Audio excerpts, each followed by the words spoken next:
This video will show you how to make a simple request to the Ad Manager API using Google's Ruby Client Library. This video assumes you've already set up a service account on your Ad Manager network and that you have a basic familiarity with Ruby, Ruby Gems, and the command line. Navigate your browser to the Google API Ads Ruby GitHub repository. In the Ad Manager API directory, you will find a file called admanagerapi.yaml. The Ruby Client Library expects to find this configuration file in your home directory. Click the Raw button in GitHub and save this file to your home directory as a template. If you're on a Windows machine, this will be c:\users\your username.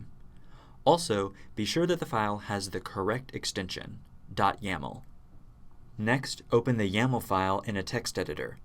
Here, you'll need to enter the path to the key file you downloaded in the OAuth video. You'll also need to enter an application name. This is a string that will be sent to Google with every request and should identify your application. It's important that your application name be unique and descriptive, since it can help Google identify requests coming from your application. This can make it easier for us to provide support later on. Finally, you'll need to enter your network code and save the file. We're almost ready to start writing Ruby code. First, make sure your installed Ruby version is compatible.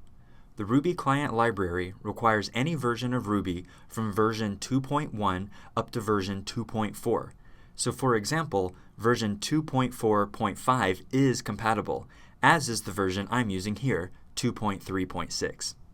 You also need to install the gem for this library. For historical reasons, the name of this gem is Google-DFP-API. The easiest way to install or upgrade this gem is with the gem install command. The installation may take a few minutes. Now open a new .rb file in a text editor. First, require the Ad Manager API module. Then create a new API instance using that module. This will automatically load the configuration file we saved in our home directory previously. In this example, we're going to use the network service. To do this, you pass in the service you want to the service method. You can specify the version number here if you'd like, or you can leave it off and the library will use the newest API version that your client library supports. Now you're ready to make a request to the Ad Manager API. This can be done simply by calling the method we want on the service instance we've created. In this example, we'll get the current Ad Manager network that our integration can access.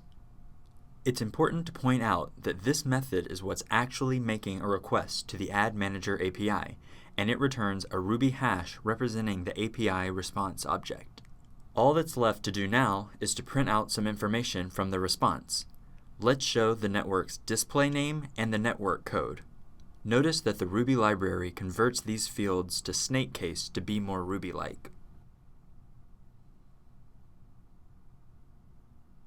Now we can save and run the script. As you can see, it has printed out the data it retrieved from the Ad Manager network. And that's it. You are now up and running with the Ad Manager API using Google's Ruby Client Library.